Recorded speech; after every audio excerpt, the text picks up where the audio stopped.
여러분, 우리는 참 숨가쁘게도 달려온 세월을 살았습니다. 우리 시니어 세대에게 인생이란 앞만 보고 달려야 하는 100m 트랙과도 같았지요. 남들보다 1초라도 빨리 도착하는 것, 그리고 정해진 인생의 궤도를 단 1mm도 이탈하지 않는 것. 그것이 우리가 배운 유일한 생존 법칙이었습니다. 우리는 성실이라는 이름의 나침반 하나를 신조처럼 믿고 살았습니다. 한치의 오차도 허용하지 않는 정확함, 결코 흔들리지 않는 쇠말뚝 같은 원칙. 사실 그 단단했던 고집 덕분에 자식들 굶기지 않고 공부시켰고 거친 세타 속에서도 이만큼의 자부심을 지켜낼 수 있었던 게 사실입니다. 하지만 말입니다. 오늘같이 적막한 시간에 문득 뒤를 돌아보면 어떤 생각이 드시나요? 젊은 날 그렇게 든든했던 그 단단한 나침반이 어느 순간부터 우리의 앞길을 안내하기는커녕 오히려 우리의 길을 꽉 막고 있는 거대한 바위가 되어 있지는 않습니까? 우리는 혹시 정답이 아닌 정확함이라는 강박에만 매달려 정작 인생의 소중한 풍경들을 놓치고 살아온 건 아닐까요? 성실함이라는 훈장이 어느새 스스로를 가두는 굴레가 된 것은 아닌지 우리 가만히 한번 돌아볼 필요가 있습니다. 참 아이러니한 일이지요. 인생의 경험이 쌓이고 정답을 더 많이 알고 있다고 자부하게 될수록 이상하게 마음 한구석은 더 시리고 허전해집니다. 정확함의 노예가 되어버린 삶은 우리를 지독하게 외롭게 만듭니다. 내 말이 다 맞는데, 내 말이 다 원칙인데 왜 내 주변에는 아무도 나무려 하지 않지? 이 처절하고도 서글픈 물음에 답하지 못한 채 우리는 스스로 만든 옳음이라는 감옥 속에 우리 자신을 가두고 살고 있는지도 모릅니다. 내가 옳다는 확신이 강해질수록 타인의 서툰 행동은 비난의 대상이 되고 사랑하는 사람들과의 대화는 따뜻한 온기 대신 서늘한 훈계로 변해갑니다. 아버지는 항상 정답면 말씀하세요.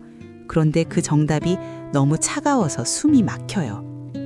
자식들이 전하는 이 소리 없는 비명을 우리는 가장의 권위라는 이름으로 혹은 내 경험이 맞다는 아집으로 무시하며 살아온 건 아닐까요? 창밖을 내다보는 저 노인의 뒷모습에서 혹시 여러분 자신의 고립된 섬을 보고 계시진 않습니까?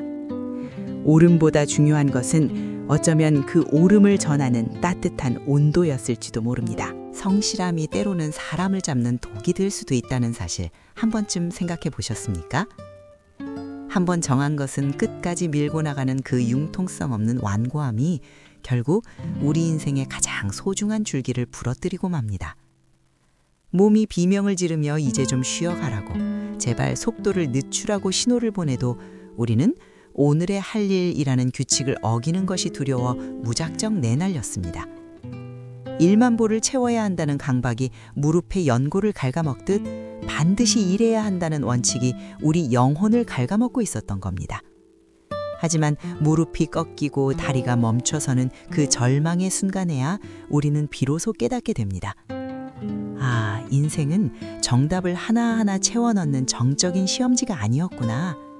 인생은 시시각각 변하는 집채만한 파도를 타고 때로는 휩쓸리기도 하고 때로는 파도 아래로 잠기기도 하며 나아가는 역동적인 여정이었구나. 내 나침반이 고장난 게 아니라 내가 고정된 나침반만을 고집하며 요동치는 거대한 바다를 무시하고 있었구나 하는 그 뼈아픈 진실 말입니다. 우리는 그동안 너무 단단하게만 버티려 했던 것은 아닐까요? 오늘 여기 우리와 참 많이 닮은 한 남자의 이야기가 준비되어 있습니다. 32년차 은행 지점장 출신 강석 씨. 그는 평생을 은행 금고처럼 차갑고 딱딱한 결코 휘어지지 않는 고목나무가 되어 버티려 했습니다. 비바람이 불어도 천둥이 쳐도 원칙이라는 뿌리를 깊게 박고 미동도 하지 않는 것만이 가장의 무게이자 강함이라 믿었지요. 하지만 여러분, 산을 오르다 보면 보이지 않습니까? 태풍이 지나간 자리에 가장 먼저 처참하게 쓰러져 있는 것은 아이러니하게도 가장 굵고 딱딱한 나무라는 사실을요. 정작 살아남아 다음날 아침 해를 맞이하는 것은 바람의 방향에 맞춰 제 몸을 유연하게 흔들 줄 알았던 가느다란 가지들이었습니다.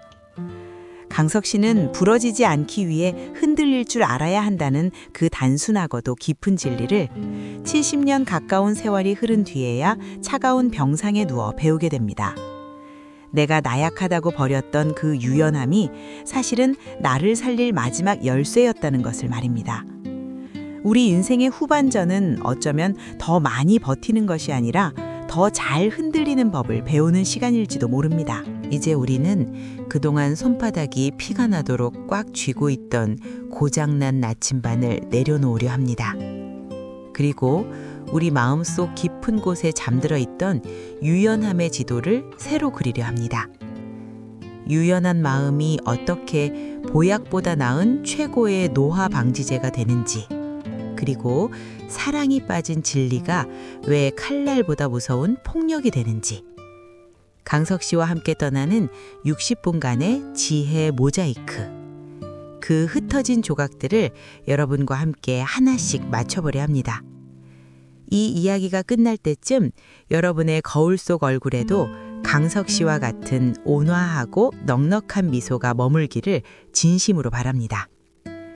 나이 듦은 낡아가는 것이 아니라 더 부드러워지고 깊어지는 과정입니다. 자, 이제 당신의 인생 후반전을 다시 꽃피울 진짜 지혜를 현해 천천히 출발하겠습니다. 삶의 유연함이 나를 살린다. 지금 그 장엄한 서막을 엽니다. 새벽 5시 29분. 세상이 아직 짙은 어둠 속에 잠겨 있을 때 강석 씨의 눈은 이미 번쩍 뜨입니다. 알람 소리가 방 안을 깨우기 정확히 1분 전입니다. 그의 눈동자에는 디지털 시계의 숫자가 마치 운명의 암호처럼 선명하게 비칩니다.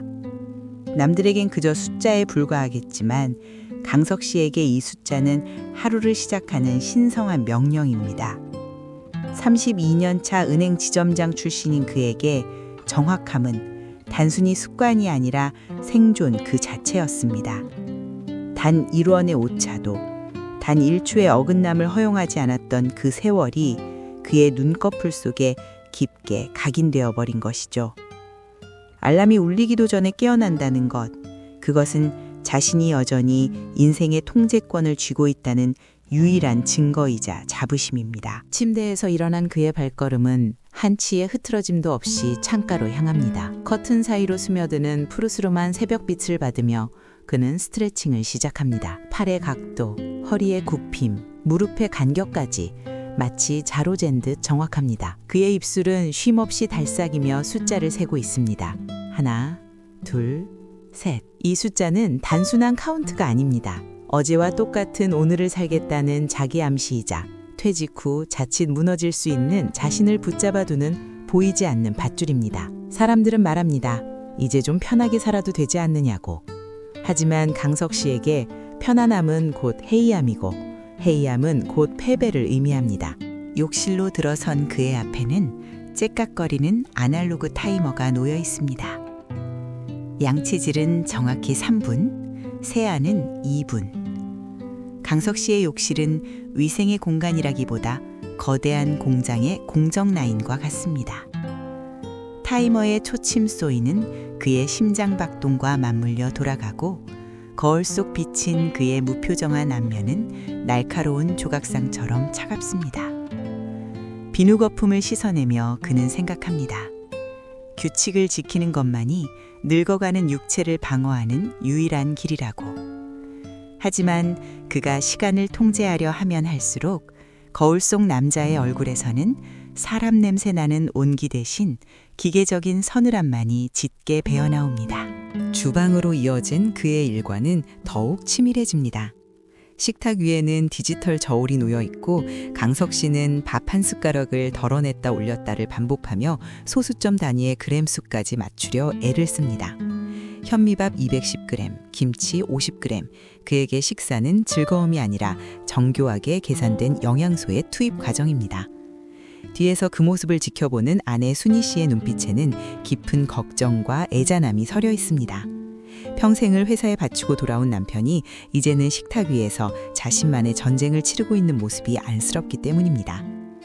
여보, 그냥 편하게 좀 먹으면 안 돼요? 아내의 한마디는 강석 씨의 귓가를 스치지도 못한 채 차가운 저울 숫자 위로 떨어집니다. 정확히 오전 6시 정각. 강석 씨는 현관문을 나섭니다. 손목에 스마트워치를 누름과 동시에 그는 공원 산책로를 향해 일정한 보폭으로 걷기 시작합니다. 발바닥이 지면에 닿는 소리조차 규칙적입니다. 산책하는 다른 노인들이 꽃을 보거나 이웃과 인사를 나눌 때 강석 씨는 오직 정해진 경로와 속도에만 집중합니다. 만보기에 기록되는 숫자가 늘어날 때마다 그는 안도감을 느낍니다. 32년간 은행의 금고를 지켰던 그 정신으로 이제는 자신의 건강 루틴을 지키고 있는 것이죠. 그에게 이 공원은 휴식처가 아니라 1분의 오차도 용납하지 않는 자신만의 집무실입니다. 그런데 예기치 못한 사건이 발생합니다.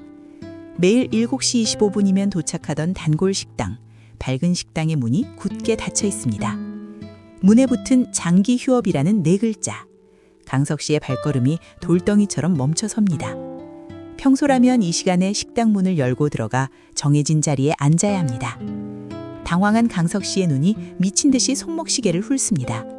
7시 26분, 1분이 지체되었습니다. 철저하게 조립되었던 그의 세계에 커다란 구멍이 뚫린 순간입니다. 인생의 변수 앞에서 그는 마치 길을 잃은 어린아이처럼 초조하게 주변을 두리번거립니다. 결국 떠밀리듯 들어간 낯선 식당. 강석 씨는 메뉴판을 마치 죄인의 문초를 하듯 날카롭게 노려봅니다. 나물은 몇 그램인가요? 잡곡은 몇 퍼센트 섞였나요? 그의 질문은 식당 주인의 친절을 단칼에 베어버립니다. 그냥 집밥처럼 넉넉히 드려요. 라는 주인의 말은 강석 씨에게는 무책임한 방종처럼 들릴 뿐입니다. 칼로리를 계산할 수 없고 루틴을 지킬 수 없는 이 공간에서 그는 심한 어지럼증을 느낍니다. 식사도 하지 못한 채 식당을 나서는 그의 뒷모습 위로 7시 38분이라는 숫자가 무겁게 내려앉습니다.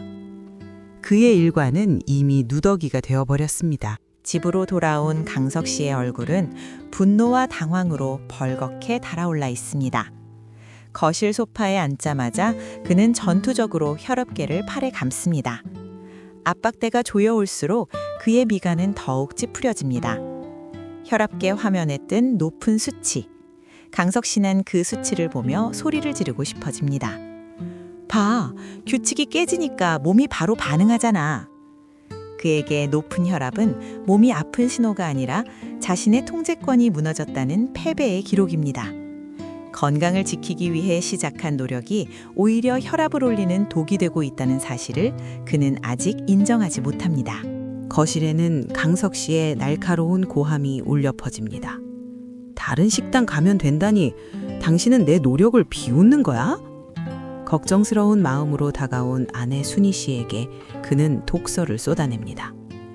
평생 가족을 위해 희생하며 원칙을 지켜왔는데 왜 가장 가까운 아내마저 자신을 이해해주지 않는지 서운하고 화가 납니다. 순희 씨의 눈에는 눈물이 고입니다. 30년 넘게 봐온 남편이지만 퇴직 후 점점 더 딱딱해져가는 그가 이제는 낯설고 무섭기까지 합니다. 여보, 건강은 마음이 편해야 건강이지요. 아내의 애절한 외침은 강석 씨가 쾅 닫고 들어간 방문 너머로 흩어집니다. 밤 10시. 어두운 침실에 누워 강석 씨는 멍하니 천장을 바라봅니다. 곁에서 잠든 아내의 고른 숨소리조차 오늘따라 거슬립니다. 가슴이 답답하고 머릿속이 복잡합니다. 건강해지기 위해 1분 1초를 아껴가며 성실하게 살았는데 왜 나는 더 예민해지고 가족들과는 더 멀어지는 것일까? 왜 거울 속의 나는 예전보다 더 늙고 지쳐 보이는 것일까? 어둠 속에 잠긴 그의 얼굴 위로 묵직한 자막이 흐릅니다. 융통성 없는 성실함은 때로 독이 된다. 강석 씨는 오늘 밤 자신이 평생 믿어온 그 단단한 성실함이 사실은 자신을 찌르는 칼날이었을지도 모른다는 생각을 처음으로 하게 됩니다. 명절 아침입니다. 온 집안에 고소한 기름 냄새와 정성 가득한 나물 향이 가득합니다. 식탁 위에는 아내 순이가 며칠 밤을 설쳐가며 준비한 귀한 음식들이 그릇이 넘치도록 차려져 있습니다. 하지만 이 풍성한 식탁을 감싸고 있는 것은 온기가 아니라 숨이 막힐 듯 차가운 정적입니다. 강석 씨는 밥을 먹다 말고 숟가락을 내려놓습니다. 그리고 앞에 앉은 아들 민수를 가만히 뚫어지게 쳐다봅니다. 38살, 이제는 한 가정의 기둥이 된 아들이지만 강석 씨 눈에는 여전히 세상 물정 모르는 아이로만 보입니다. 민수야, 요즘 사업은 어떠냐? 사실 이 질문은 걱정된다, 고생 많지? 라는 말의 서툰 표현이었을 겁니다. 하지만 민수는 어색하게 웃으며 시선을 피합니다. 강석 씨는 그 짧은 침묵을 참지 못합니다. 솔직히 말해봐라. 내가 들으니까 작년에 적자가 꽤 났다던데 사실이냐? 민수의 젓가락이 식탁 위에 힘없이 굴러떨어집니다. 며느리 지영이가 남편의 떨리는 손을 살며시 맞잡습니다. 풍성한 명절 음식들은 이제 아무런 맛도 느껴지지 않는 박제된 풍경이 되어버렸습니다. 민수가 좋은 얘기만 하자며 화제를 돌리려 하지만 강석 씨의 완고함은 기어코 폭발하고 맙니다. 명절이라고 현실이 도망가냐? 정신 똑바로 차려야지. 강석 씨의 손가락이 민수의 미간을 향해 날카로운 칼날처럼 뻗습니다. 내가 2년 전에 뭐라고 했어? 무리하게 확장하지 말라고 몇 번을 경고했냐? 옆에서 아내 순이가 남편의 소매를 간곡하게 당겨보지만 강석 씨의 고함은 멈출 줄을 모릅니다. 30년 넘게 금융권에서 돈 냄새 맡으며 산전수전 다 겪은 내 조언을 왜 안 듣는 거야? 안정적으로 갔으면 지금쯤 이런 꼴 안 당했을 거 아니야. 강석 씨의 목소리는 거실 천장을 찌를 듯 높아지고 민수는 입술을 피가 나도록 꽉 깨물며 아버지의 불호령을 온몸으로 받아냅니다. 강석 씨는 속으로 생각합니다. 이게 다 너 잘되라고 하는 소리다. 아비니까 이런 쓴소리도 하는 거다. 하지만 그가 내뱉는 100번 맞는 말들은 차가운 화살이 되어 아들의 가슴을 갈기갈기 찢어놓고 있었습니다. 맞다는 걸 마침내 민수가 떨리는 목소리로 입을 엽니다. 아버지 말씀 다 맞습니다. 하지만 저도 제 방식대로 제 꿈을 한번 펼쳐보고 싶었습니다. 저도 이제 40이 다 된 가장입니다. 그 말에 강석 씨는 비웃음 섞인 콧방귀를 낍니다. 네 방식? 그 잘난 방식 때문에 적자가 나고 직원들 월급 걱정하게 된 거 아니냐? 네 처자식 길거리에 나앉게 할 거야? 참다 못한 며느리 지영이가 눈물을 글썽이며 나서봅니다. 아버님, 민수 씨 정말 열심히 하고 있어요. 밤잠 설쳐가며 코피 쏟아가며. 하지만 강석 씨는 며느리의 애원조차 단칼에 베어버립니다. 노력만 하면 뭐해? 방향이 틀렸는데. 지도도 없이 산을 오르면 그건 성실한 게 아니라 무식한 거야. 결국 민수는 의자를 거칠게 밀치며 자리에서 일어납니다. 죄송합니다. 저 먼저 일어나겠습니다. 식사도 채 시작하지 못한 명절 아침, 아들은 도망치듯 자리를 박차고 나갑니다. 며느리가 당황하며 그 뒤를 쫓고 강석 씨는 남겨진 식탁에서 여전히 분이 풀리지 않은 채 소리칩니다. 야, 강민수, 어디가? 어른이 말씀하시는데. 하지만 돌아오는 것은 아들의 싸늘한 침묵뿐입니다. 어두컴컴한 현관에서 민수는 떨리는 손으로 운동화끈을 묶습니다. 눈가에는 어느새 억울함과 슬픔이 뒤섞인 뜨거운 눈물이 툭 떨어집니다. 뒤따라온 아내 지영이가 조용히 그의 어깨를 감싸줍니다. 오빠, 아버님도 마음이 안 좋으셔서 그러시는 거야. 조금만 참자. 민수는 쓴웃음을 지으며 아내를 바라봅니다. 걱정? 그게 걱정으로 들려? 평생을 그랬어. 나는 언제나 모자란 놈이고 아버지만 항상 정답인 인생. 내 땀과 눈물이 아버지 눈에는 그저 어린애 불장난처럼 보이시나 봐. 민수의 목소리에는 30년 넘게 쌓여온 자괴감이 짙게 배어나옵니다.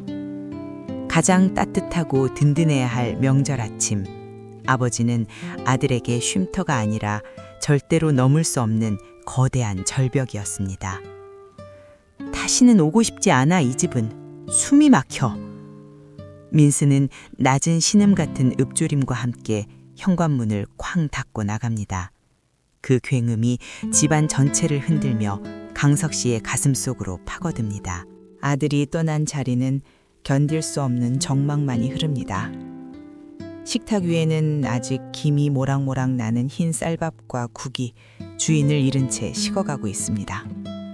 강석 씨는 돌처럼 굳어버린 채 그 자리에 앉아 있습니다. 7살 손자 지훈이가 할아버지 소매를 조심스레 당기며 묻습니다. 할아버지, 아빠 왜 화났어요? 할아버지가 아빠 또 혼냈어요? 아빠 우는 것 같은데? 강석 씨는 손자의 맑고 순수한 눈을 차마 마주하지 못합니다. 어떤 말로도 이 상황을 설명할 수가 없습니다. 아내 순이는 말없이 지훈이를 데리고 방으로 들어갑니다. 넓은 거실, 텅 빈 식탁에 홀로 남겨진 강석 씨. 그는 허공을 응시하며 멍하니 앉아 있습니다. 내가 뭘 그렇게 잘못했나? 나는 인생의 선배로서 내 경험을 나눠준 것뿐인데 내 말이 틀린 게 하나라도 있나? 그런데 왜 우리 집 명절은 매번 이 모양이 되는 걸까?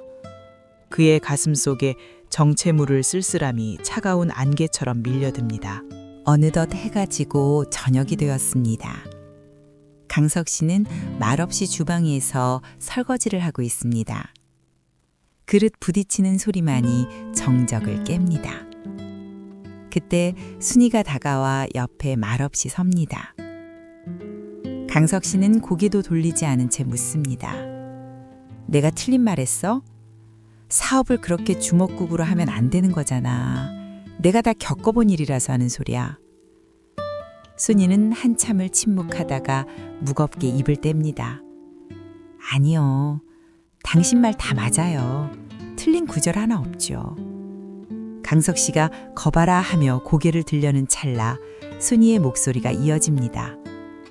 근데 여보, 그 옳은 소리에 정이 없잖아요. 당신 말은 상대방에겐 조언이 아니라 날카로운 칼질처럼 들려요. 민수도 자기 잘못 다 알아요. 밤마다 잠 못 자고 고민하는 거 내가 다 알아요.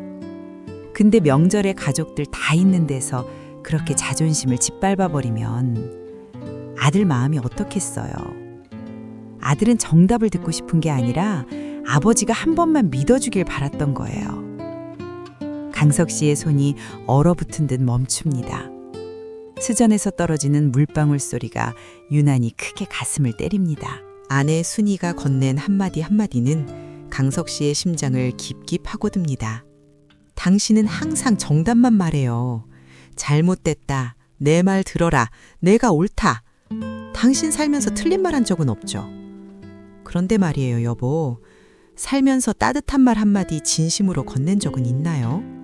순이가 주방을 나가고 강석 씨는 어두운 창문에 비친 자신의 얼굴을 물끄러미 바라봅니다.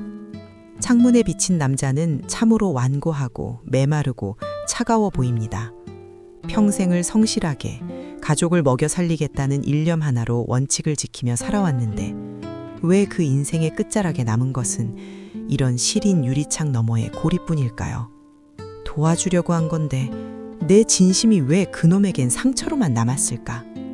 강석 씨는 생전 처음으로 자신의 철저한 옳음이 누군가에겐 잔인한 폭력이 될 수 있다는 사실을 희미하게 아주 고통스럽게 깨닫기 시작합니다. 강석 씨의 기억은 10년 전 그가 세상의 중심에 서 있던 은행 지점장 시절로 거슬러 올라갑니다. 빳빳하게 다려진 와이셔츠에 한치의 흐트러짐 없는 모습으로 거대한 색상 앞에 앉아있던 시절입니다. 작은 실수 하나를 저지른 젊은 직원을 불러 세워놓고 그는 얼음장처럼 차갑게 말했습니다. 금융권에서 실수는 곧 파멸입니다. 규정대로 하지 않았으니 당연한 결과예요. 내 말이 곧 규정이고 규정이 곧 법입니다. 알겠습니까? 그때 고개를 푹 숙이고 떨고 있던 그 직원의 어깨가 오늘 아침 식탁을 떠나던 아들 민수의 어깨와 겹쳐 보입니다. 그는 평생 조직을 위해, 원칙을 위해 사랑보다는 효율을, 사람보다는 규정을 선택하며 살았습니다. 그 시절엔 그것이 최고의 미덕이었고 성공의 유일한 방정식이었습니다. 하지만 그때의 성공 방정식이 왜 지금 가장 소중한 가족 관계에서는 이토록 처참한 독이 되어 돌아오는 것일까요? 밤 공기가 꽤 차갑습니다. 강석 씨는 겉옷도 제대로 챙기지 못한 채 아파트 단지 벤치에 홀로 앉아 있습니다. 멀리서 어느 가족이 서로의 손을 잡고 까르르 웃으며 지나갑니다. 아버지가 아들의 어깨를 툭 치며 장난을 치는 그 따스한 풍경이 강석 씨의 눈에는 너무나도 시리고 낯설게 들어옵니다. 그는 떨리는 손으로 주머니에서 휴대폰을 꺼내듭니다. 아들에게 전화를 걸고 싶습니다. 미안하다. 아까는 아비가 말이 좀 심했다. 밥도 다 못 먹고 가서 마음이 쓰이네. 이 짧은 몇 마디를 전하고 싶은데 화면 위에 아들 이름만 한참을 바라볼 뿐 손가락이 도무지 움직이지 않습니다. 수십 년간 항상 옳은 아버지라는 무거운 가면을 쓰고 살아온 그에게 자신의 부족함을 인정하는 사과는 태어나서 한 번도 가본 적 없는 낯선 길과도 같습니다. 결국 그는 전화를 걸지 못한 채 휴대폰을 다시 주머니 깊숙이 집어넣습니다. 평생을 정답만 말하며 살았는데 왜 내 주변엔 아무도 남지 않은 걸까? 그의 깊은 한숨이 차가운 밤 공기 속으로 흩어집니다. 깊은 밤, 침대에 누웠지만 사방은 쥐죽은 듯 고요하고 잠은 오지 않습니다. 곁에서 잠든 아내 순이의 고른 숨소리를 들으며 강석 씨는 어둠 속에 잠긴 천장을 봅니다. 오늘 하루의 일들이 슬로우 모션처럼 뇌리를 스쳐 지나갑니다. 아들의 눈물 어린 뒷모습, 며느리의 절망적인 표정, 그리고 아내의 뼈아픈 충고들. 사랑 없는 진리는 거짓말보다 나쁘다. 아내가 읊조렸던 그 문장이 가슴속에서 송곳처럼 계속 맴돕니다. 나는 평생 정답이라는 성벽을 쌓으며 살았는데 정작 사랑이라는 문을 열어주는 법은 몰랐구나. 어둠 속에서 그의 눈이 천천히 아주 무겁게 깜빡입니다. 화면 위로 묵직한 자막이 흐릅니다. 옳은 소리도 따뜻함이 없으면 폭력이 된다. 강석 씨는 오늘 밤 자신이 평생 지켜온 그 단단한 정의의 성벽에 돌이킬 수 없는 균열이 생기고 있음을, 그리고 그 균열 사이로 알 수 없는 슬픔이 쏟아져 들어오고 있음을 느낍니다. 새벽 6시. 세상은 아직 깨어나지 않은 시간. 아파트 단지 산책로에는 앞을 분간할 수 없는 자욱한 안개가 습기처럼 내려앉아 있습니다. 강석 씨는 평소와 다름없이 그 안개 속을 헤치며 걷기 시작합니다. 발걸음 소리는 시계추처럼 정확하지만 그의 머릿속은 온통 어젯밤 아내 순이와 나눴던 차가운 대화들로 가득 차 있습니다. 사랑 없는 진리는 폭력과 같다는 아내의 말이 가슴속을 칼날처럼 파고듭니다. 내가 평생 믿어온 정직과 성실이 어떻게 폭력이 될 수 있단 말인가? 아들에게 했던 그 조언들이 어째서 상처가 되었을까? 미안하다는 그 짧은 한마디가 목구멍까지 차오르지만 70년 가까이 한 번도 뱉어보지 못한 그 단어는 가슴속 깊은 곳에서 돌덩이처럼 무겁기만 합니다. 그는 마치 자신의 앞날을 상징하듯 짙게 깔린 안개 속을 정처 없이 그러나 강박적으로 걸어 들어갑니다. 복잡한 생각들이 꼬리에 꼬리를 물자 강석 씨의 발걸음은 자신도 모르게 점점 더 거칠고 빨라집니다. 손목에 찬 만보기를 수시로 확인하며 정해진 숫자를 채워야 한다는 강박이 그의 몸을 채찍질합니다. 잡생각을 털어내려 몸부림치던 그의 의식과는 반대로 이미 한계에 다다른 그의 육체는 비명을 지르고 있었습니다. 아파트 뒤편, 이끼가 낀 가파른 돌계단, 수만 번을 오르내리며 자신만만했던 그 익숙한 길이 오늘따라 안개에 젖어 뱀처럼 미끄럽게 입을 벌리고 있었습니다. 찰나의 순간이었습니다. 빳빳하게 힘을 주던 발끝이 허공을 짚었고 중력은 거침없이 그의 무거운 몸을 아래로 끌어당겼습니다. 악! 비명과 함께 강석 씨의 시야가 순식간에 뒤집힙니다. 평생 단 한 번도 흐트러진 적 없던 그의 인생 자세가 그 단단했던 원칙의 성벽이 이 젖은 계단 위에서 처참하게 부서져 내립니다. 허공으로 뻗은 그의 마른 손은 허망하게 공기만을 움켜쥐었을 뿐 차가운 대지 위로 곤두박질치며 인생의 강제 멈춤 신호를 마주하게 됩니다. 하얀 천장의 형광등이 눈이 시리도록 깜빡이는 응급실. 병원 특유의 소독약 냄새와 소란스러운 소음들 속에서 강석 씨는 하얀 침대 위에 박죄된 것처럼 무력하게 누워 있습니다. 평생 자신의 몸을 완벽하게 통제해왔다고 자부했던 그의 오른쪽 무릎은 이제 커다란 붕대에 칭칭 감겨 본인의 의지로는 손가락 하나 까딱할 수 없는 낯선 물건이 되어버렸습니다. 소식을 듣고 달려온 아내 순이는 넋이 나간 안색으로 그를 내려다봅니다. 여보, 대체 이 지경이 될 때까지 뭘 한 거예요? 그 새벽에 왜 그렇게 미련하게... 강석 씨는 수치심과 자괴감에 아내의 눈을 마주할 용기가 나지 않아 애꿎은 벽으로 고개를 돌립니다. 그냥 좀 빨리 걷다가 그렇게 됐어. 평소엔 사자처럼 포효하던 가장이 1분의 오차도 허용치 않던 그 철저했던 남자가 부러진 나뭇가지처럼 힘없이 늘어져 있는 모습에 순이는 가슴이 미어지는 한숨을 토해냅니다. 평생의 기둥이 무너진 것 같은 불안감이 병실 안을 가득 채웁니다. 의사의 목소리는 마치 엄격한 심판관의 선고처럼 병실 공기를 가릅니다. 강석 씨, 평소에 자기 몸을 어떻게 다루신 겁니까? 이건 단순한 사고가 아닙니다. 이미 무릎 연골이 비명을 지르다 못해 다 갈려나간 상태였어요.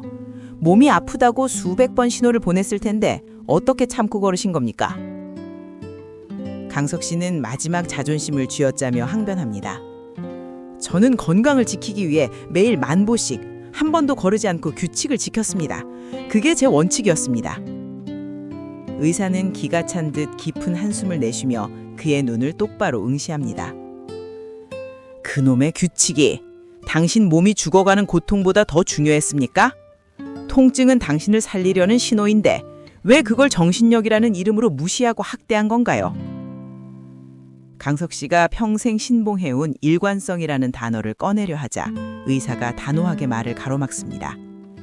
그 일관성이 당신을 평생 못 걷게 만들 뻔했습니다. 이제 명령입니다. 2주간 절대 안정하세요. 규칙이 아니라 당신 몸이 내지르는 비명에 이제라도 귀를 기울이십시오. 무거운 공기가 내려앉은 6인실 병실의 오후. 강석 씨는 구석진 창가 자리에 누워 멍하니 천장의 미세한 금을 세며 시간을 죽이고 있습니다. 다리는 족쇄를 찬 듯 고정되어 있고 그의 광활했던 영토는 이제 침대 한 칸의 좁은 감옥으로 축소되었습니다. 입원이라니 2주 동안 내 인생의 시간표는 어떡하란 말인가. 6시 산책, 8시 식사, 10시 독서. 철저하게 설계했던 내 인생의 공든 탑이 이토록 허무하게 무너지는구나. 상실감에 젖어있던 그때 옆 침대의 커튼이 스르르 열리며 깁스를 한 노인 태수가 고개를 쏙 내밉니다. 태수 역시 다리에 커다란 깁스를 하고 있지만 그의 얼굴은 마치 휴양지에 온 사람처럼 여유롭고 해맑습니다. 어이, 신입, 표정이 왜 그래? 꼭 세상 혼자 다 짊어진 독립군 표정이네. 여기 온 게 무슨 인생 종친 사형 선고라도 되는 줄 알겠어? 태수의 유쾌하고도 가벼운 목소리가 강석 씨의 가라앉은 가슴팍을 툭툭 건드립니다. 무슨 놈의 일과가 좀 꼬였다고 그렇게 죽상을 하고 앉아있어. 여기가 인생 막다른 길인 줄 아쇼. 태수의 장난기 어린 핀잔에 강석 씨는 가슴속에 맺힌 울화를 무뚝뚝하게 뱉어냅니다. 계획이 무너진 게 화가 나서 그렇습니다. 평생을 규칙이라는 궤도 위에서만 살았는데 단 하루라도 어긋나면 제 인생 전체가 쓰레기통에 처박히는 기분이거든요. 태수는 껄껄 웃으며 무릎을 탁 칩니다. 아이고 선생님, 인생이 계획대로만 되면 그게 무슨 사람 사는 재미예요. 그건 시계 부속품이지. 가끔은 이렇게 하늘이 강제로 멈춤 버튼을 누를 때가 있는 법이에요. 그래야 앞만 보느라 못 보고 지나쳤던 예쁜 꽃도 보고 옆 사람 얼굴이 어떻게 생겼는지도 한 번 더 살피는 거 아니겠소? 이 멈춤은 실패가 아니라 당신 인생 지도를 다시 그리라는 신의 초대장 같은 거예요. 강석 씨는 태수의 이 태평하고 무책임해 보이는 소리가 도저히 귀에 들어오지 않습니다. 병실의 모든 불이 꺼진 깊은 밤. 강석 씨는 도저히 잠을 이룰 수 없어 창밖으로 흐르는 도시의 차가운 야경을 봅니다. 수많은 자동차의 불빛들이 거대한 강물처럼 저마다의 궤도를 따라 흘러가고 있습니다. 나는 평생 저 불빛처럼 정해진 궤도만을 달렸지. 목표라는 종착역을 향해 규칙이라는 레일 위에서 단 한 번도 옆을 돌아보지 않았어. 그런데 지금 내 레일은 끊겼고 나는 아무데도 갈 수 없는 고철 덩어리가 되었구나. 창문에 비친 자신의 초라하고 주름진 눈동자를 응시하며 그는 스스로에게 뼈아픈 질문을 던집니다. 나는 대체 무엇을 위해 그렇게 처절하게 앞만 보고 달려왔던 걸까? 무엇을 얻으려고 내 소중한 사람들의 손을 뿌리치고 여기까지 온 걸까? 그때 정막을 깨고 어둠 속에서 태수의 낮은 목소리가 공명합니다. 생각의 무게가 너무 무거우면 잠이 도망가는 법이지요. 에머슨이라는 지혜로운 이가 그랬답니다. 어리석은 일관성은 소인배의 도깨비라고 말이죠. 어리석은 일관성이라뇨? 그게 무슨 말씀입니까? 원칙이 없이 어떻게 인생을 지탱합니까? 강석 씨가 어둠 속에서 마른 침을 삼키며 되묻자 태수는 차분하면서도 힘있는 목소리로 통찰을 건넵니다. 원칙을 지키는 건 훌륭한 일이죠. 하지만 상황이 변하고 내 몸이 비명을 지르는데도 그 고집을 꺾지 않는 건 지혜가 아니라 어리석은 아집이라는 뜻입니다. 저 창밖의 나무들을 보세요. 태풍이 몰아치면 굵고 튼튼해 보이던 거목들이 먼저 쩍 하고 갈라져 처참하게 쓰러집니다. 왜 그런 줄 아세요? 너무 딱딱해서 휘어질 줄 모르기 때문이죠. 하지만 저 밑바닥에 이름 없는 갈대들은 절대 부러지지 않아요. 바람이 부는 대로 제 몸을 맡기고 부드럽게 춤추듯 휘어지니까요. 진짜 강한 건 딱딱한 게 아니라 부드러운 거예요. 강석 씨는 가슴 한 구석이 덜컥 내려앉는 충격을 느낍니다. 다음 날 아침 아들 민수가 병실 문을 조심스럽게 열고 들어옵니다. 강석 씨는 예상치 못한 아들의 등장에 당황하며 급히 시선을 천장으로 회피합니다. 어색한 공기가 흐르고 강석 씨는 퉁명스럽게 묻습니다. 네가 여긴 왜? 회사 일이 대상 같을 텐데. 민수는 수척해진 아버지의 모습을 보고 울컥 가흠이 차올라 대답합니다. 어머니께 들었어요. 많이 다치셨다면서요. 괜찮으세요? 어디가 제일 아프세요? 강석 씨는 평소의 습관처럼 거봐라. 내 말 안 듣고 고집 부리더니 병문안 올 시간은 있냐?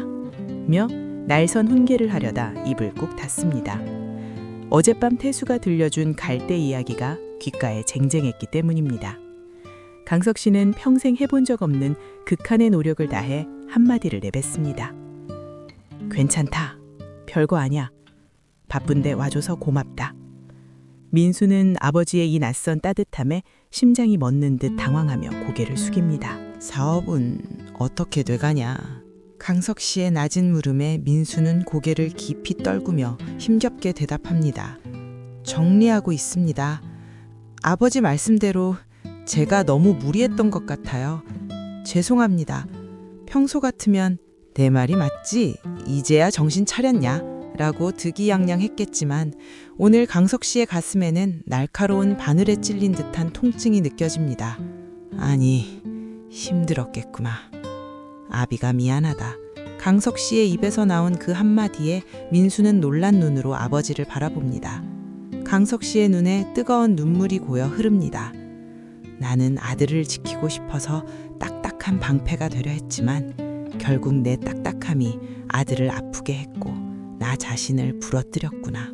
병실 창가에 비친 그의 초라한 실루엣 위로 묵직한 자막이 떠오릅니다.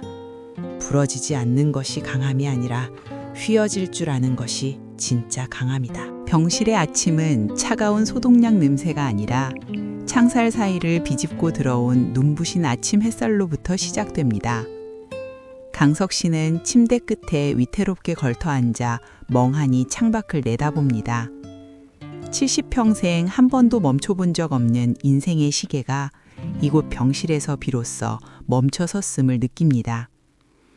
32년 은행 지점장으로 살며 단 1원의 오차도 허용하지 않았던 그에게 이 정지된 시간은 공포 그 자체였습니다. 그는 고개를 돌려 옆 침대에서 태연하게 신문을 넘기고 있는 태수 씨를 바라봅니다. 태수 씨, 사실 저는 겁이 납니다. 강석 씨의 목소리는 미세하게 떨리고 있었습니다. 유연해진다는 것, 평생 저를 지탱해온 이 단단한 원칙의 갑옷을 벗어 던진다는 것이 마치 제 존재 자체가 사라지는 것 같은 기분입니다. 갑옷을 벗으면 저는 아무것도 아닌 사람이 될 것만 같습니다. 빳빳하게 다려진 와이셔츠처럼 흐트러짐 없던 인생을 살아온 그에게 마음 가는 대로 살라는 태수의 조언은 한 번도 가보지 않은 낯선 밀림 속으로 맨몸으로 들어가라는 말처럼 들렸습니다. 태수 씨는 신문을 내려놓고 인자한 미소로 강석 씨를 바라봅니다. 그 눈빛은 마치 폭풍을 뚫고 나온 노련한 항해사가 초보 항해사를 다독이는 듯 따스했습니다. 강석 씨는 이제 그 고요하지만 낯선 바다로 나갈 준비를 하고 있습니다. 거창하게 생각할 것 없습니다. 아주 작은 것부터, 지금 당장 할 수 있는 것부터 시작해 보세요. 인생의 대단한 진리가 아니라 오늘 아침 당신 앞에 놓인 이 소박한 식사 한 끼부터 말입니다. 태수 씨의 제안에 강석 씨는 눈앞에 놓인 병원 식사 쟁반을 뚫어지게 내려다봅니다. 70년 평생 그의 식탁은 즐거움의 공간이 아니라 엄격한 규율의 공간이었습니다. 칼로리를 계산하고 탄수화물과 단백질의 비율을 따지며 국물 먼저 마시고 나서 밥을 먹어야 한다는 자신만의 철칙이 지배하던 전쟁터였죠. 하지만 지금 강석 씨의 젓가락을 든 손이 허공에서 파들파들 떨리고 있습니다. 생각 없이 먹으라고? 정말 먹고 싶은 순서대로 내 마음이 시키는 대로 먹어도 된단 말인가? 그게 정말 가능한 일인가? 이 사소한 일탈조차 강석 씨에게는 평생 쌓아온 가치관의 성벽이 뿌리째 흔들리는 거대한 붕괴처럼 느껴집니다. 규칙이라는 구명조끼를 벗고 미지의 바다로 몸을 던지기 직전의 찰나, 그의 손등 위로 붉어진 푸른 혈관이 그가 느끼는 거대한 내적 갈등과 두려움을 증명하듯 요동치고 있습니다. 그는 지금 자신의 인생에서 가장 어려운 선택을 하고 있습니다. 마침내 강석 씨가 결심한 듯 가장 맛있어 보이는 나물 반찬 하나를 집어 입에 넣습니다. 평생을 지켜온 밥 먼저 반찬 나중에 라는 철칙을 제 손으로 깨버린 순간입니다. 그런데 참으로 묘한 일이 일어납니다. 씹으면 씹을수록 나물의 향긋함과 참기름의 고소함이 평소보다 훨씬 더 선명하고 강렬하게 혀끝을 자극합니다. 규칙에 얽매여 의무적으로 씹어 삼킬 때는 단 한 번도 느껴보지 못했던 식재료 본연의 생생한 맛이 온몸의 감각을 깨웁니다. 강석 씨의 눈이 동그래지며 커집니다. 이렇게 규칙을 어기면 세상이 무너지고 인생이 끝날 줄 알았는데 병실의 천장은 여전히 평온하고 태수 씨는 여전히 옆에서 유쾌하게 웃고 있습니다. 거봐요, 강석 씨. 세상 안 무너지죠? 오히려 그 나물이 평소보다 더 달콤하지 않습니까? 태수 씨의 농담에 강석 씨는 처음으로 소리내어 허탈한 웃음을 터뜨립니다. 자신이 평생을 갇혀 지냈던 그 단단한 감옥의 창살이 사실은 자기가 마음만 먹으면 언제든 찢을 수 있는 종이로 만들어진 것이었음을 그는 이제야 비로소 깨닫기 시작한 것입니다. 오후의 복도. 강석 씨는 목발에 의지해 한 걸음 한 걸음 조심스럽게 발을 뗍니다. 아직은 서툰 발걸음이지만 한 발짝을 내디딜 때마다 낯선 자유의 냄새가 코끝을 스칩니다. 창밖에는 투둑투둑 차가운 가을비가 내리기 시작합니다. 평소 같으면 우산도 없이 비를 맞으며 뛰어가는 사람들을 보며 준비성 없는 한심한 사람들 같으니라고 하며 혀를 찼을 그였습니다. 하지만 오늘 목발의 의지에 바라보는 저 빗줄기는 사뭇 다릅니다. 비에 젖어 서로의 어깨를 감싸고 웃으며 달려가는 젊은 연인들. 빗물 웅덩이를 천진난만하게 첨벙거리는 아이들의 모습이 마치 한 폭의 서정적인 수채화처럼 가슴에 안깁니다. 저들에게도 저마다의 사정이 있겠지. 비를 맞는 것도 인생이라는 긴 여정의 한 부분일 텐데 나는 왜 저들을 오직 내 잣대의 정답과 오답으로만 갈라놓으려 했을까? 타인을 자신의 자로 재단하던 날카로운 시선이 빗물에 씻겨 내려가듯 부드럽게 풀립니다. 목발을 짚은 그의 발걸음은 비록 느리고 위태롭지만 그 어느 때보다 가볍고 단단하게 땅을 딛고 서 있었습니다. 복도에서 마주친 간호사가 깜짝 놀라며 걸음을 멈춥니다. 이 병원 안에서 까칠하고 예민하기로 소문난 창가 쪽 강 어르신이 먼저 환한 미소를 건네며 인사를 했기 때문입니다. 간호사님, 오늘도 고생이 참 많으십니다. 덕분에 제가 이렇게 잘 낫고 있네요. 강석 씨의 나지막하고 부드러운 목소리에 간호사의 얼굴에도 금세 환한 꽃이 핍니다. 어머나 아버님, 오늘 기분 좋은 일이 있으신가 봐요. 얼굴이 꼭 소년처럼 맑아 보이세요. 평소라면 기분이 좋고 나쁜 게 아니라 이게 사람의 도리지요? 라고 훈계 섞인 답을 했겠지만 오늘은 그저 허허하고 털털하게 웃음을 넘깁니다. 타인에게 따뜻한 말 한마디를 먼저 건네는 것이 이토록 가슴 벅찬 일이었는지, 그리고 그 작은 친절이 자신에게 얼마나 큰 안도감과 기쁨으로 되돌아오는지 강석 씨는 이제야 온몸으로 배우고 있습니다. 유연해진다는 것은 결국 타인을 향해 굳게 닫혔던 마음의 빗장을 여는 일임을 그는 비로소 깨닫습니다. 저녁 어스름이 병실을 덮을 무렵 아내 순희 씨가 어김없이 면회를 옵니다. 강석 씨는 침대에 나란히 앉아 태수 씨에게 빌린 낡은 책 한 권을 조심스럽게 아내에게 보여줍니다. 여보, 나 이 책을 읽으면서 참 많이 울었어. 내가 평생 외면했던 내 인생의 구멍들이 이 활자들 속에 다 들어있더라. 에머슨의 자기 신뢰를 어루만지는 그의 마른 손마디가 가늘게 떨립니다. 퇴직 후 늘 신문이나 경제 잡지만 읽으며 숫자에 집착하고 효율만을 따지던 남편이 이제 철학책을 들고 인생의 깊은 회한과 사랑을 논하는 모습에 순희 씨의 눈시울이 붉어집니다. 당신에게 정말 필요한 이야기나요. 이제야 당신이 보여요. 당신이 얼마나 힘들게 버텨왔는지 이제야 느껴져요. 아내의 말에 강석 씨는 깊은 고개를 끄덕입니다. 자기를 신뢰한다는 것이 결코 고집을 부리는 것이 아니라 변화의 파도를 두려움 없이 받아들이고 자신의 약함까지 포용하는 용기라는 것을 그는 이제야 활자 너머의 뜨거운 진심으로 받아들이고 있었습니다. 순이야, 나 오늘 밤에 민수한테 전화해 보려고 해.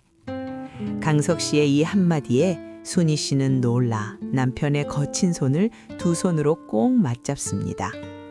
평생을 미안하다는 말 한마디 대신 내 말이 다 맞다는 고압적인 훈계로 가족을 통제해온 남편입니다. 그 딱딱했던 손에 아내의 온기가 깊게 스며들자 강석 씨의 굳어있던 마음도 봄눈 녹듯 풀어집니다. 무슨 말을 어떻게 시작해야 할지 도무지 모르겠어. 70평생 한 번도 안 해본 소리라 입이 차마 떨어지질 않네. 내가 너무 늦은 건 아닐까? 강석 씨의 고백에 아내는 말없이 따뜻한 눈빛으로 무언의 응원을 보냅니다. 늦지 않았어요. 진심은 언제나 길을 찾으니까요. 그냥 당신 마음을 그대로 보여줘요. 정답 같은 소리 말고 아버지가 아들에게 줄 수 있는 가장 투박하고 따뜻한 진심을요. 두 사람의 맞잡은 손 사이로 지난 40년간 쌓였던 보이지 않는 거대한 얼음벽이 조금씩 녹아내리는 소리가 정적을 뚫고 들리는 듯합니다. 마침내 강석 씨가 아들 민수의 번호를 누릅니다. 통화 연결음이 울리는 그 짧은 몇 초가 마치 수억 년의 시간처럼 길고 무겁게 느껴집니다. 아버지? 이 시간에 웬일이세요? 어디 많이 아프세요? 무슨 일 있으세요? 아들의 당황한 목소리에 강석 씨는 목이 콱 막혀와 한참을 말을 잇지 못합니다. 민수야, 아비가 미안하다. 전화기 너머로 긴 정적이 흐릅니다. 평생 정답만을 강요하던 아버지의 입에서 나온 그 서툰 사과 한마디가 아들의 가슴을 폭풍처럼 뒤흔듭니다. 아빠가 너무 내 생각만 했어. 네 고통은 헤아리지도 않고 오직 내 방식만 옳다고 윽박질렀구나. 정말 미안하다, 내 아들아. 강석 씨는 흐르는 눈물을 손등으로 거칠게 닦아내며 말을 잇습니다. 아들에게 독서를 늘어놓던 그 입술이 이제는 진심 어린 용서를 구하고 아들의 짓눌린 상처를 어루만지는 따스한 치유의 통로가 되었습니다. 전화를 끊고 난 강석 씨는 참았던 울음을 아이처럼 어깨를 들썩이며 터뜨립니다. 수십 년간 짊어지고 왔던 완벽한 가장이라는 무거운 멍에와 절대 틀려서는 안 되는 존재라는 강박이 한꺼번에 무너져 내리는 통곡입니다. 아내 순이는 말없이 남편을 끌어안고 그의 떨리는 어깨를 다독입니다. 잘했어요, 여보. 정말 잘했어요. 이제야 우리가 진짜 가족이 되었네요. 어두운 병실, 아내의 어깨에 기댄 강석 씨의 실루엣은 더 이상 부러지지 않으려 버티다 쩍 갈라진 고목이 아니었습니다. 바람에 몸을 맡긴 갈대처럼 슬픔과 기쁨의 모든 감정을 온몸으로 받아내며 다시 피어나고 있는 한 남자의 숭고한 모습이었습니다. 비로소 그는 자신을 찌르던 날카로운 자존심의 가시들을 제 손으로 하나씩 뽑아내고 있었습니다. 오름 끝에 찾아온 평온함이 그의 가슴을 따뜻하게 채우기 시작합니다. 일주일 후 드디어 퇴원하는 날입니다. 강석 씨는 가벼워진 마음으로 퇴원 가방을 챙겨 들고 옆 침대 태수 씨에게 다가가 손을 내밉니다. 태수 씨, 당신 덕분에 제 인생의 가장 험난한 산을 하나 넘었습니다. 정말 고맙습니다. 두 노인의 맞잡은 손 위로 창창한 아침 햇살이 축복처럼 내려앉습니다. 뿌리는 깊게 받고 가지는 바람에 흔들려라. 태수 씨가 마지막으로 건넨 이 비유를 강석 씨는 뼛속 깊이 새깁니다. 이제 그는 병실문을 나서며 세상이라는 큰 바다를 향해 다시 나아갑니다. 예전처럼 자로잰 듯한 직선의 삶이 아니라 때로는 돌아가고 때로는 흔들릴지라도 사람과 사랑이라는 뿌리만은 결코 놓지 않는 진짜 어른의 길을 말입니다. 병원문을 나서는 그의 뒷모습이 아침 햇살 속에 눈부시게 번져갑니다. 퇴원 후 며칠 뒤 강석 씨는 집 근처 공원을 산책하다가 우연히 그림을 그리는 노인들의 모임을 발견합니다. 평소에 그였다면 나이 먹고 저게 무슨 시간 낭비인가 라며 눈길도 주지 않았을 그였지만 오늘은 목발을 짚고 그들 곁에 멈춰 섭니다. 저 그림을 평생 한 번도 배워본 적 없는데 저 같은 사람도 이 자리에 끼워주나요? 강석 씨의 서툰 용기에 노인들이 환한 미소로 자리를 내어줍니다. 서툴게 붓을 들고 하얀 캔버스 앞에 앉은 강석 씨. 예전에 그였다면 완벽한 구도를 잡느라 시작도 못했겠지만 지금은 그저 붓이 가는 대로, 색이 번지는 대로 캔버스를 채워봅니다. 괜찮아요, 강석 씨. 완벽하지 않아도 됩니다. 우리가 즐거우면 그게 정답이고 예술이니까요. 동료 노인의 말에 강석 씨는 마음속 깊은 곳에서 샘솟는 낯선 환희를 느낍니다. 인생은 채점되는 시험지가 아니라 마음껏 덧칠할 수 있는 캔버스임을 그는 이제야 배우고 있습니다. 주말 저녁 강석 씨 가족이 한 식당에 모두 모였습니다. 오늘은 강석 씨가 아닌 아들 민수가 고른 식당입니다. 메뉴판이 놓이자 민수가 조심스럽게 아버지의 눈치를 봅니다. 하지만 강석 씨는 너털 웃음을 지으며 말합니다. 민수야, 오늘은 아빠가 네 선택을 전적으로 믿어보마. 네가 맛있다고 하는 걸로 마음껏 시켜라. 민수의 눈에 감동의 이슬이 맺힙니다. 식사가 진행되는 동안 강석 씨는 예전처럼 훈계를 늘어놓는 대신 가족들의 시시콜콜한 이야기를 가만히 경청합니다. 할아버지, 정말 달라지셨어요. 이제는 할아버지가 세상에서 제일 좋아요. 손자 지훈이의 외침에 온 가족이 웃음꽃을 피웁니다. 환경에 맞춰 유연하게 변화하는 것이야말로 세상을 살아가는 진짜 실력임을, 그리고 굽힐 줄 아는 부드러운 마음이 부러지지 않는 가장 강력한 무기임을 강석 씨는 깨닫습니다. 화면 위로 마지막 자막이 흐릅니다. 환경에 맞춰 변화하는 것이 진짜 실력이다. 아침 안개가 산허리를 부드럽게 감싸안은 고요한 산길. 강석 씨와 아들 민수가 나란히 걷고 있습니다. 예전 같으면 강석 씨는 손목시계를 수시로 확인하며 정해진 시간 내에 정상에 도착해야 한다는 강박으로 아들을 몰아붙였을 것입니다. 보폭이 흐트러지거나 숨소리가 거칠어지면 그 정신력으로 무슨 사업을 하냐며 혀를 잣겠지요. 하지만 오늘의 강석 씨는 다릅니다. 발걸음은 비록 느릿하지만 주변에 빈 이름 모를 들꽃에 시선을 주고 숲이 내뿜는 서늘한 공기를 온몸으로 음미합니다. 아버지, 무릎은 좀 어떠세요? 너무 무리하지 말고 천천히 가요. 걱정스레 묻는 아들에게 강석 씨는 인자한 웃음을 지어 보입니다. 괜찮다, 민수야. 예전엔 저 높은 정상을 밟는 것만이 등산의 목적인 줄 알았는데 이제야 알겠구나. 굽이굽이 이어지는 이 길 자체를 즐기는 것이 진짜 산행이라는 것을 말이다. 목표를 향해 달리기만 하던 남자의 뒷모습에서 이제는 과정을 사랑할 줄 아는 진짜 어른의 여유가 묻어납니다. 산행 중 잠시 쉬어가는 낡은 벤치.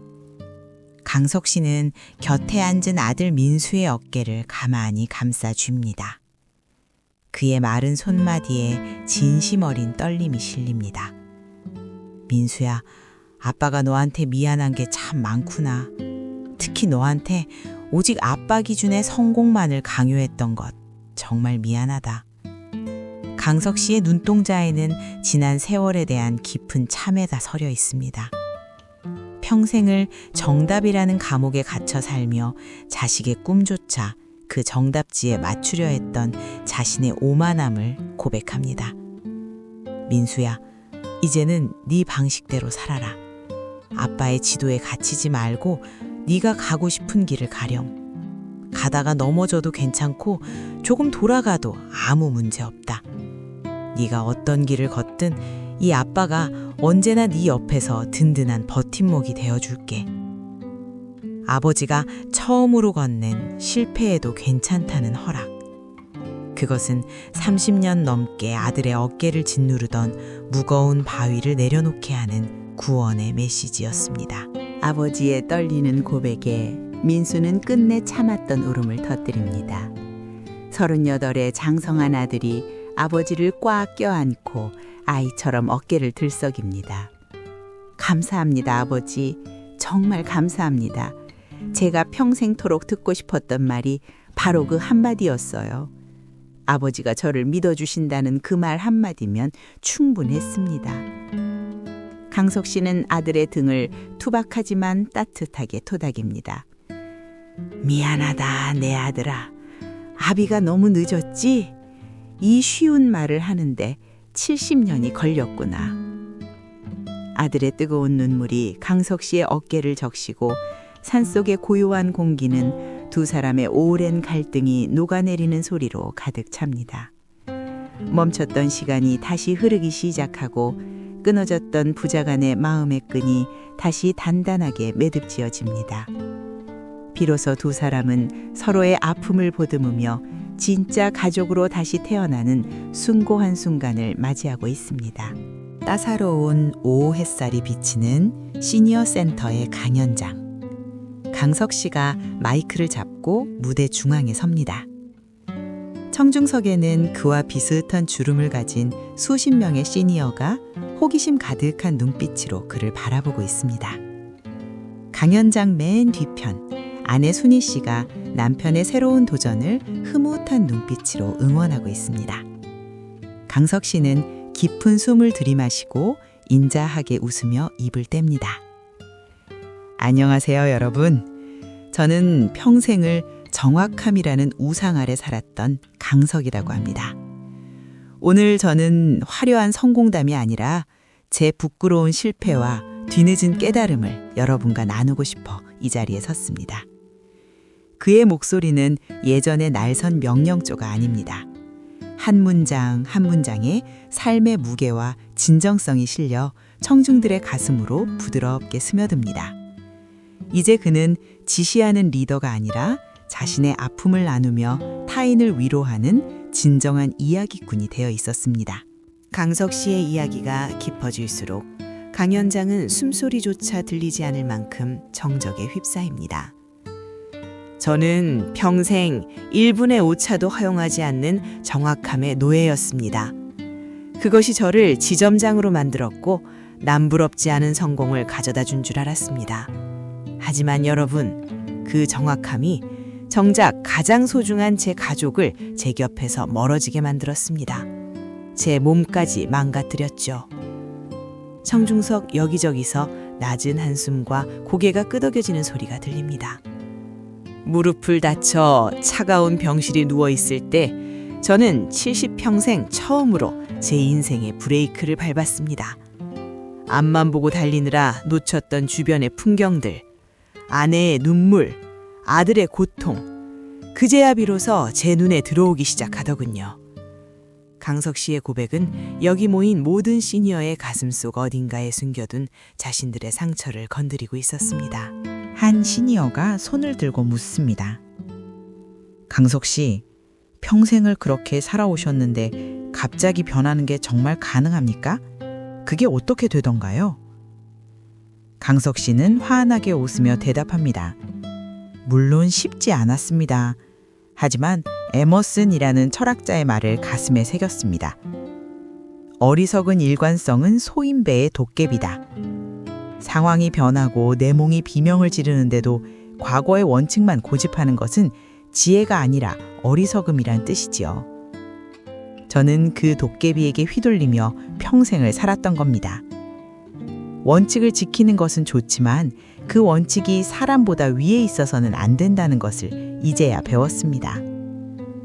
강석 씨의 얼굴에는 더 이상 날카로운 지적이나 강요의 빛이 없습니다. 질문자의 고민을 온전히 이해하고 자신의 경험을 통해 따뜻한 손길을 내내는 온화함만이 가득할 뿐입니다. 그는 이제 정답을 내리는 사람이 아니라 함께 길을 찾는 동반자가 되어 있었습니다.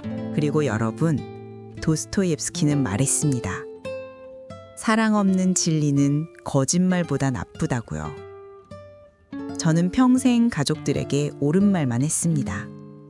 하지만 그 말에는 따뜻한 사랑이 빠져 있었습니다. 그래서 제 말이 가족들에게는 조언이 아니라 비수가 되어 꽂혔던 겁니다. 강석 씨의 목소리가 미세하게 떨립니다. 강연장 뒤편 아내 순희 씨가 손수건으로 연신 눈물을 훔칩니다. 지난 40년간 완고한 남편 곁에서 혼자 사겨야 했던 그 숱한 서러움과 외로움이 남편의 이 한마디에 씻겨 내려가는 기분입니다. 이제는 배웁니다. 옳은 말을 할 때 그 말의 온도부터 생각하는 법을 말입니다. 강석 씨가 아내 쪽을 향해 감사의 눈빛을 보냅니다. 그 짧은 시선의 교환 속에 두 사람이 함께 견뎌온 모진 세월과 새롭게 시작될 인생의 후반전이 모두 담겨 있었습니다. 강연이 끝나자 강연장은 떠나갈 듯한 박수와 환호로 가득 찹니다. 강석 씨의 얼굴 위로 환한 조명이 비치고 그의 미소는 그 어느 때보다 밝고 찬란합니다. 여러분, 나이 들어서도 변할 수 있습니다. 아니, 우리 같은 시니어들이야말로 수많은 실패와 후회를 겪어봤기에 더 잘 변할 수 있습니다. 그 아픈 경험들을 인정하고 삶의 방식을 바꾸는 것, 그것이 진짜 지혜 아니겠습니까? 강석 씨의 얼굴 위로 유연한 마음이 최고의 노화 방지제라는 큼지막한 자막이 흐릅니다. 헬스장의 기구보다 값비싼 영양제보다 더 중요한 것은 굳어버린 마음의 근육을 말랑말랑하게 만드는 일임을 그는 증명해 보였습니다. 청중들은 이제 단순히 강연을 들은 것이 아니라 한 남자가 자신의 알을 깨고 나오는 거대한 감동의 드라마를 목격한 것입니다.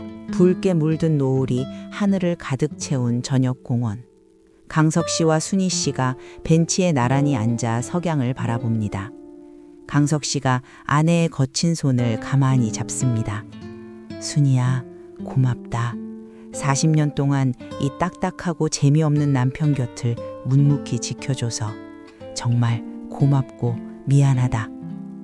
평생 무뚝뚝하기만 하던 남편의 고백에 순희 씨는 말없이 남편의 어깨에 머리를 기댑니다. 이제는 괜찮아요. 당신이 변했으니까요. 당신이 웃으니까 저도 이제야 숨을 좀 쉴 것 같아요.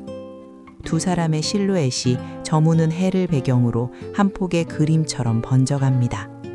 인생의 황혼기에 비로소 서로의 진심을 확인한 두 사람. 그들에게 석양은 끝이 아니라 가장 아름다운 빛으로 세상을 덮는 새로운 시작이었습니다. 아직 배울 게 많아, 여보.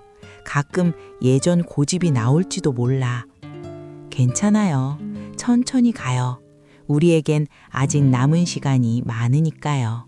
다음 날 아침 산책로를 걷는 강석 씨의 모습이 180도 바뀌었습니다. 예전처럼 군인처럼 앞만 보고 돌진하던 걸음은 온데란데 없습니다. 그는 길가에 핀 수줍은 야생화 앞에 멈춰서서 무릎을 굽히고 앉습니다. 스마트폰을 꺼내 각도를 조절하며 조심스럽게 꽃의 영혼을 사진에 담습니다. 예전엔 만보기를 보느라 이 예쁜 것들을 보지 못했구나. 강석 씨의 독백에는 발견의 기쁨이 넘칩니다. 규칙적인 운동량보다 길가에 핀 생명의 경이로움을 감상하는 여유. 그것이 그가 뒤늦게 깨달은 인생의 진짜 속도였습니다. 완벽한 모자이크는 완벽한 조각들만 모여서 되는 게 아니었어. 조금씩 어긋나고 깨진 조각들이 서로의 빈틈을 메워줄 때 비로소 살아있는 그림이 되는 거였구나. 그는 이제 인생이라는 거대한 캔버스 위에서 매일매일 새로운 아름다움을 찾아내는 탐험가가 되었습니다. 오후의 공원 한쪽, 강석 씨가 노인 그림 모임에 참여해 진지하게 붓을 놀리고 있습니다. 그의 캔버스에는 자로 잰 듯한 직선은 하나도 없습니다. 대신 바람에 흔들리는 나무들, 요동치는 구름, 그리고 웃고 있는 가족들의 얼굴이 부드러운 곡선으로 채워지고 있습니다. 강석 씨, 정말 표현력이 좋으시네요. 그림에 온기가 가득해요. 옆자리 노인의 칭찬에 강석 씨가 수줍게 웃습니다. 서툴지만 즐겁습니다. 완벽하지 않아도 괜찮다는 걸 이제야 알았거든요. 그림을 그리다 보니 제 마음도 저 물감처럼 유연하게 번져나가는 기분입니다. 강석 씨의 얼굴 위로 쏟아지는 오후 햇살은 그의 환한 미소와 어우러져 눈부신 생동감을 뿜어냅니다. 그는 더 이상 결과에 집착하지 않습니다. 붓을 쥐고 있는 이 순간의 행복, 그리고 서툰 터치마저 사랑할 줄 아는 자신을 발견한 것만으로도 충분히 감사하기 때문입니다. 일요일 저녁, 강석 씨네 거실에는 가족들의 웃음소리가 끊이지 않습니다. 식탁에는 손자 지훈이가 그린 비뚤비뚤한 그림이 보물처럼 놓여 있습니다. 할아버지의 커다란 미소가 그려진 그림입니다. 할아버지, 제가 그린 할아버지 얼굴 정말 멋지죠? 강석 씨는 손자를 무릎에 앉히고 그림을 가슴에 꼭 안습니다. 그럼 지훈아, 할아버지가 받은 어떤 훈장보다도 이 그림이 훨씬 더 소중하단다. 아들 민수가 흐뭇하게 그 모습을 바라봅니다. 아버지, 요즘 정말 편안해 보이세요. 저희 팀원들도 아버지를 꼭 뵙고 싶어 해요. 지영 씨도 거들입니다. 아버님, 이제는 아버님 댁에 오는 게 큰 힐링이 돼요. 며느리의 진심 어린 말에 강석 씨는 가슴 깊은 곳에서 뭉클한 전율을 느낍니다. 3대 가족이 어우러져 서로의 이야기를 경청하고 공감하는 이 화목한 풍경. 강석 씨가 평생 갈구했지만 원칙이라는 고집 때문에 얻지 못했던 진짜 행복이 비로소 그의 거실에 꽃피고 있었습니다. 모두가 돌아간 밤, 강석 씨와 순희 씨는 베란다에 서서 밤하늘의 무수한 별들을 바라봅니다. 순희야, 내 인생은 예전엔 A에서 B로 가는 최단 거리인 직선이라고만 생각했어. 1분이라도 늦으면 실패라고 믿었지. 강석 씨가 밤하늘의 별자리들을 가리키며 덧붙입니다. 그런데 이제 보니 인생은 저 별들처럼 수많은 곡선으로 연결된 거였어. 때로는 돌아가고 때로는 길을 잃고 멈추기도 하지만 그 곡선들이 모여야 비로소 아름다운 인생의 무늬가 완성되는 거더라. 당신 정말 시인이다 됐네요. 아내의 농담 섞인 칭찬에 강석 씨는 소리내어 웃습니다. 대수 씨다, 시집도 좀 읽어보라더군. 내일은 서점에 가서 같이 시집 한 권 고를까? 두 사람은 밤하늘의 별빛을 받으며 서로의 어깨를 감싸 안습니다. 계획대로가 아니라 마음 가는 대로, 원칙대로가 아니라 행복한 대로 살아가는 법을 배운 부부의 뒷모습이 한없이 평온해 보입니다. 1년 후의 어느 아침, 민수가 흥분된 얼굴로 강석 씨의 집으로 뛰어들어옵니다. 아버지, 어머니, 드디어 회사가 흑자 전환에 성공했어요. 제가 세운 새로운 방식으로 직원들과 소통하며 버텨낸 보람이 있어요. 아들의 외침에 강석 씨는 달려가 민수를 꽉 껴안습니다. 잘했다, 아들. 정말 장하다. 내 방식이 아니라 네 방식대로 해낸 것이 무엇보다 기쁘구나. 아빠가 끝까지 너를 믿고 기다릴 수 있었던 게 내 인생에서 가장 잘한 일 같다.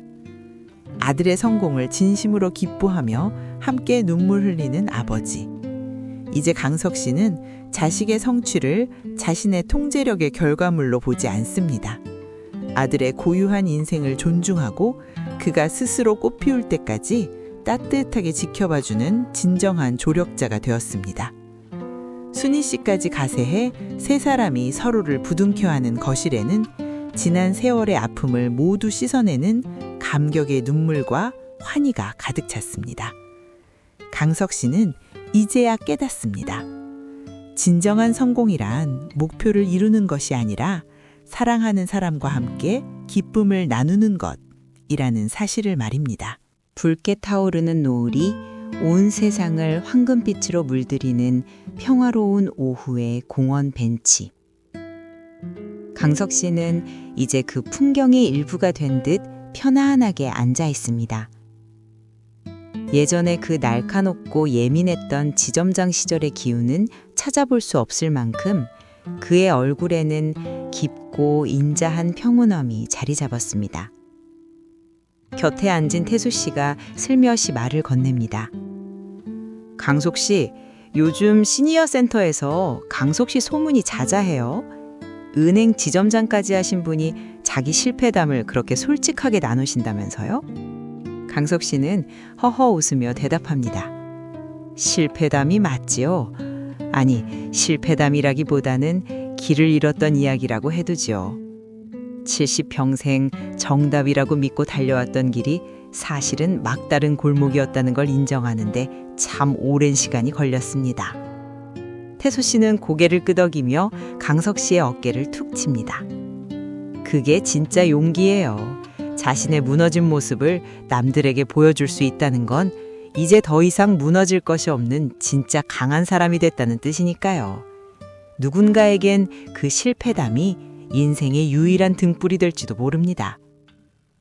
노을은 두 노인의 대화 위로 따뜻하게 내려앉고 강석 씨는 비로소 자신이 누군가에게 도움이 될 수 있다는 사실에 가슴 벅찬 안도감을 느낍니다.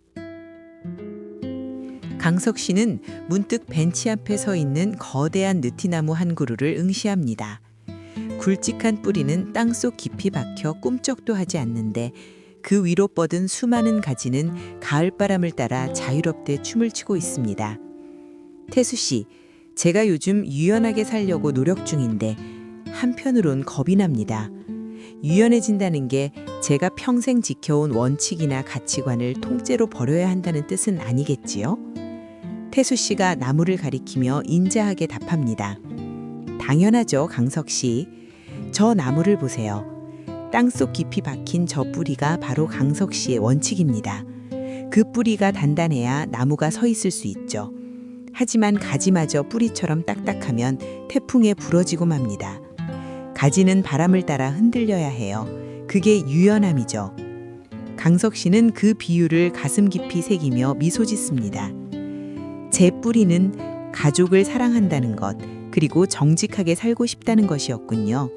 그 뿌리는 변하지 않았는데 저는 가지까지 뿌리처럼 딱딱하게 만들어서 주변 사람들을 아프게 했던 겁니다. 이제야 제가 찾은 뿌리가 무엇인지 알 것 같습니다. 바람에 흔들리는 나뭇가지들이 마치 강석 씨의 깨달음에 화답하듯 부드러운 소리를 내며 흔들립니다.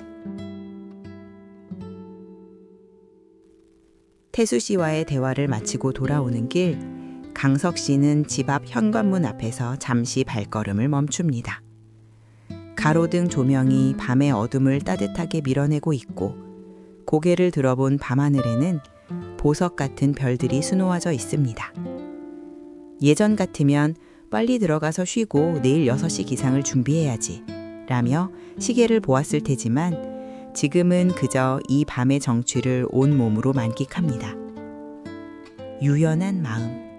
이게 최고의 노화 방지제라고 태수 씨가 그랬지. 정말 맞는 말이야. 강석 씨는 거울을 보지 않아도 알 수 있습니다. 자신의 얼굴에서 도끼가 빠지고 대신 그 자리에 온화한 생기가 돌고 있다는 것을요. 몸은 비록 세월의 무게를 이기지 못하고 늙어가지만 마음만은 매일 새로운 것을 배우고 시도하는 청년의 그것처럼 점점 더 젊어지고 있습니다.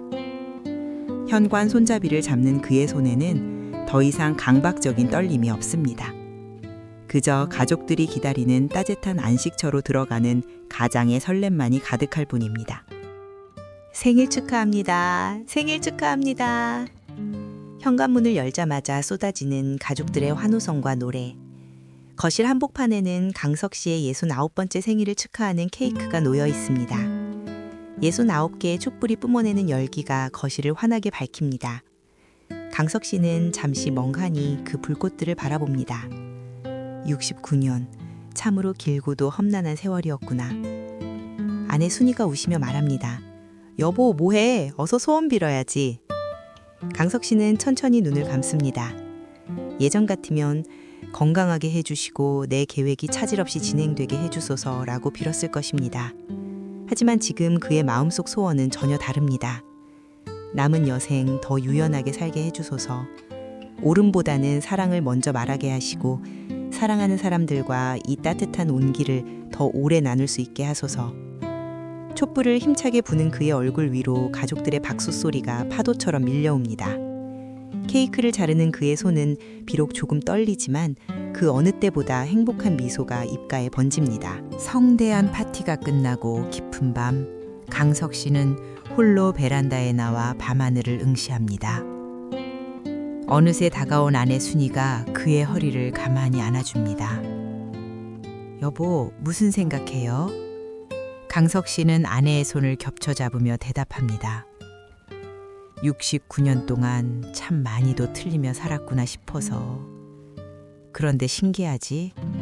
내가 틀렸다는 걸 인정하고 나니까 마음이 이렇게 편할 수가 없어. 예전엔 틀리는 게 곧 죽음인 줄 알았거든.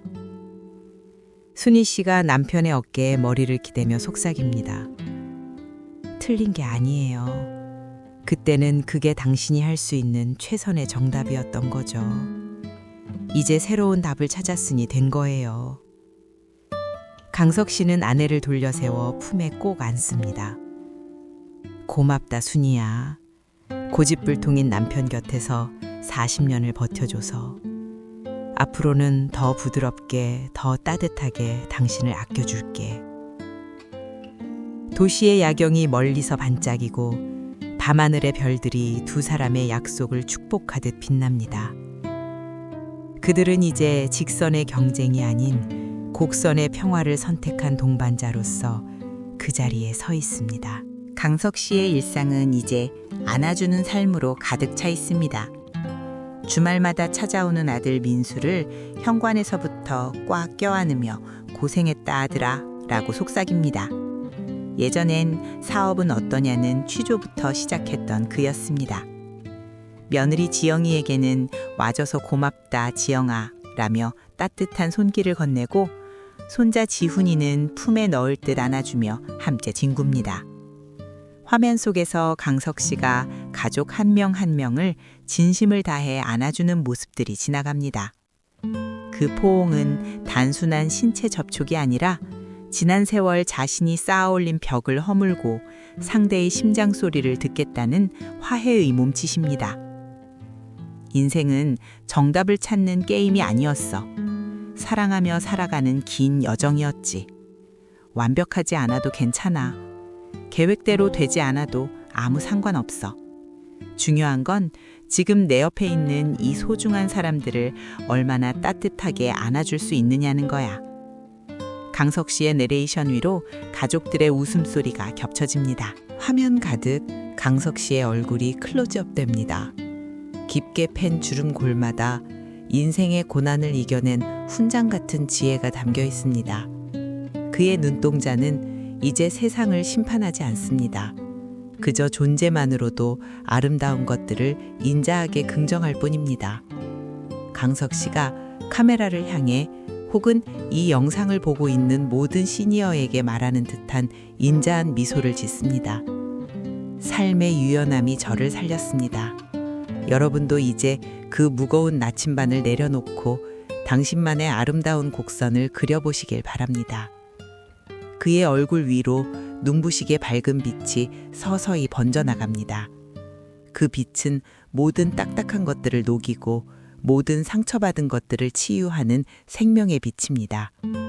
강석 씨의 모습이 그 환한 빛 속으로 서서히 스며들며 우리에게 마지막 메시지를 남깁니다. 당신이 곁에 있는 것만으로도 당신의 인생은 이미 충분히 찬란한 모자이크입니다. 69년이라는 기나긴 세월이 흘렀습니다. 그중 67년이라는 시간 동안 강석 씨는 단 한 번의 흐트러짐도 없는 딱딱한 직선의 삶만을 정답이라 믿고 살았습니다. 앞만 보고 달리는 것, 누구에게도 빈틈을 보이지 않는 것만이 가장의 책임이라 여겼지요. 하지만 사고 후 마주한 남은 2년의 시간은 달랐습니다. 때로는 길을 잃고 헤매기도 했고 때로는 자신의 무력함에 눈물 짓기도 했지만 그는 비로소 유연한 곡선으로 흐르는 법을 배웠습니다. 이제 강석 씨는 압니다. 1분 1초의 오차를 다투며 자신을 채찍질하던 차가운 손목시계보다 아들의 따뜻한 손을 맞잡았을 때 전해져 오는 그 말랑말랑한 온기가 훨씬 더 중요하다는 사실을 말입니다. 그 온기는 억만금의 자산으로도 살 수 없는 인생의 진짜 보물이었음을 그는 69년 만에 비로소 가슴으로 깨닫습니다. 부자의 손이 깍지를 끼는 이 짧은 순간이 강석 씨가 평생 쌓아온 그 어떤 업적보다 더 찬란하게 빛나고 있습니다. 여러분, 인생이라는 거대한 모자이크는 결코 매끄럽고 완벽한 조각들만 모아서는 완성되지 않습니다. 우리가 그토록 숨기고 싶어 했던 깨진 조각, 남들에게 보이기 싫었던 모난 조각, 그리고 인생의 어느 모퉁이에서 잘못 끼워진 것 같아 밤잠을 설치게 했던 그 후회의 조각들이 어우러질 때 비로소 세상에 하나뿐인 찬란한 그림이 탄생하는 법입니다.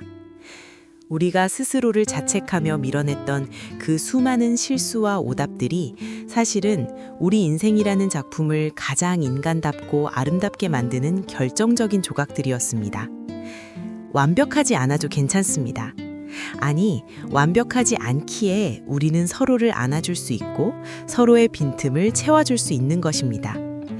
깨진 틈 사이로 들어오는 햇살이 가장 눈부시듯 당신의 상처난 그 조각들이 모여 이제 당신만의 눈부신 스테인드 글라스를 완성해 나갈 것입니다. 유연한 마음이 최고의 노화 방지제다. 강석 씨가 병실에서 태수 씨를 통해 얻은 이 지혜는 단순히 육체적인 건강 비결을 말하는 것이 아닙니다. 그것은 나이 들어감에 따라 필연적으로 마주하게 되는 상실과 변화를 대하는 우리의 품격이자 예의이며 사랑하는 사람들과 끝까지 평화롭게 동행하기 위한 유일한 생존 전략입니다. 딱딱한 고집은 결국 우리를 고립시키고 부러뜨리지만 유연한 마음은 우리를 더 넓은 세상으로 실어 나릅니다. 바람의 방향을 거스리려 애쓰기보다 그 바람에 온몸을 맡긴 채 가볍게 날아가는 저 깃털처럼 우리도 이제는 조금 가벼워져야 합니다. 고집이라는 무거운 짐을 내려놓고 바람에 몸을 맡길 때 우리는 부러지지 않고 예상치 못한 더 먼 곳까지 더 아름다운 풍경 속으로 여행할 수 있습니다. 굽힐 줄 아는 마음이야말로 늙지 않는 영혼의 비결임을 우리는 잊지 말아야 합니다. 이 영상을 끝까지 함께 해주신 시니어 여러분, 지금 여러분의 인생 나침반은 어디를 향하고 있나요?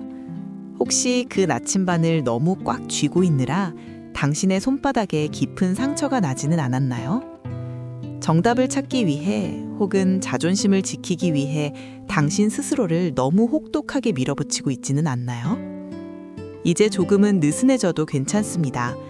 계획했던 대로 일이 풀리지 않아도 남들이 말하는 정답과 조금 거리가 먼 삶이어도 아무 상관없습니다. 당신이 그저 이 자리에 존재하고 있다는 것, 그 사실 하나만으로도 당신의 인생은 충분히 경이롭고 아름답기 때문입니다. 강석 씨가 당신에게 손을 흔들며 말합니다. 수고하셨습니다. 이제 당신 자신을 용서하고 사랑해 줄 시간입니다. 당신의 미소 한 번이 세상의 그 어떤 정답보다 더 큰 가치가 있다는 것을 기억하십시오. 새로운 하루가 밝아옵니다. 그리고 당신의 새로운 인생도 시작됩니다. 69년 만에 비로소 만난 진짜 당신 자신을 그동안 고생 많았다고 따뜻하게 안아주십시오. 삶의 유연함이 당신을 외로움에서 건져 올릴 것이며 부드러움이 당신의 남은 여생을 살릴 것입니다. 태풍 앞에서도 부러지지 않을 만큼 유연한 당신이야말로 이 세상에서 가장 강하고 위대한 사람입니다. 가족들의 어깨를 감싸 안고 떠오르는 태양을 바라보는 저 모습처럼 여러분의 앞날도 황금빛 일출로 가득하기를 진심으로 기원합니다. 시니어 지혜 모자이크 특별 기획 삶의 유연함이 나를 살린다. 기나긴 여정을 여기서 마칩니다. 당신의 찬란한 후반전을 응원합니다. 시청해 주셔서 감사합니다.